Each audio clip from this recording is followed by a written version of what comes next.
Tungabhadra dam 19వ number gate కొట్టుకుపోవడంతో తాత్కాలిక గేట్లు అమర్చేందుకు irrigation అధికారులు చేసిన ప్రయత్నం విఫలమైంది. డ్యాంలోని నీరు ఖాళీ అయితే తప్ప కొత్త గేటు ఏర్పాటు చేయడానికి వీలు కాదనే అభిప్రాయానికి వచ్చారు. కొత్త గేటు అమర్చేందుకు 3 రోజుల సమయం పట్టే అవకాశం ఉందన్నారు. ప్రస్తుతం డ్యాంలో 105 టీఎంసీల నీరు నిల్వ ఉండగా ఎగువ నుంచి మరో 30,000 క్యూసెక్కుల నీరు వస్తుందని వివరించారు. మరోవైపు 65 టీఎంసీల నీటిని దిగువకు వదిలేందుకు అధికారులు నిర్ణయించారు.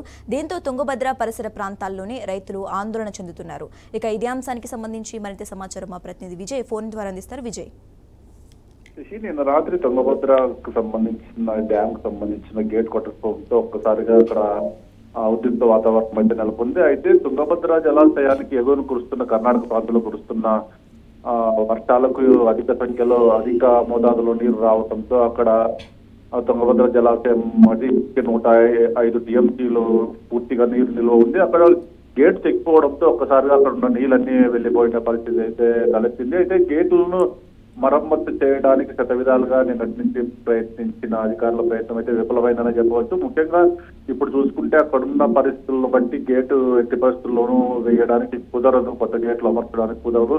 ఒకవేళ కొత్త గేటు బిగించినట్టయితే ఉన్న గేట్లు కూడా డ్యామేజ్ తలెత్తుతుందనే ఉద్దేశంతో అయితే ప్రస్తుతానికి గేట్లు మరమ్మతులు అనేది అధికారులు నిలిపివేశారు.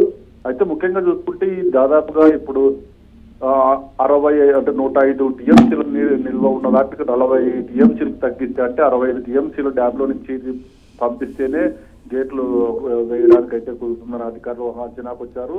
ఆ ప్రతిపాదన మీద ఇప్పుడు 65 టీఎంసీలని డ్యామ్ ద్వారా నీటిని అయితే విడుదల చేయాలన్నారు. కాకపోతే 65 టీఎంసీలు 3 రోజుల్లో అయితే గేట్లు రిపేర్ చేస్తామంటున్నా కానీ అది కనీసం 10 రోజులు పట్టే అవకాశం ఉంది. ఎందుకంటే నిన్నటి నుంచి అంటే 24 గంటల్లో నీరుని విడుదల చేసినా కానీ కేవలం 7 టీఎంసీలు మాత్రమే నీటిని విడుదల చేయడం జరిగింది. అంటే ఇంకా ఆ లెక్కను చూసుకున్నా కానీ కనీసం 10 రోజులు పట్టే అవకాశం ఉంది నీటి 65 టీఎంసీలు నీరు నిల్వ అంటే తగ్గించాలంటే.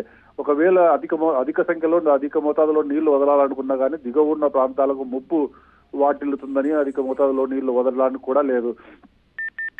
డ్యామ్ మొత్తం 65 టీఎంసీలు ఖాళీ అవుతుండడంతో అక్కడ ఉన్న రైతులకైతే పూర్తిగా ఆందోళన చెందుతున్నారు. ఎందుకంటే డ్యామ్ లో నీళ్లను నమ్ముకొని ఇప్పటికీ మేము చాలా పంటలు వేశాము, పంటల మీద పెట్టుబడి కూడా పెట్టాము, ఇదంతా నష్టపోతామని తీవ్ర ఆవేదన వ్యక్తం చేస్తున్నారు. అయితే నిన్న కర్ణాటక రాష్ట్ర ఉప ముఖ్యమంత్రి అక్కడికి పర్యటించారు. అలాగే మన కాలువ Srinivasulu Telugu Desam party polit bureau సభ్యుడు కాలువ శ్రీనివాసులు సైతం పర్యటించి ఒక అంచనాకైతే వచ్చారు. అయితే 3 రోజుల్లో ఖచ్చితంగా కంప్లీట్ చేస్తామని గేట్లు కంప్లీట్ చేస్తామంటున్నా అది అయ్యే పని కాదని అయితే తెలుస్తోంది. Shashi, okay right, thanks for updates Vijay.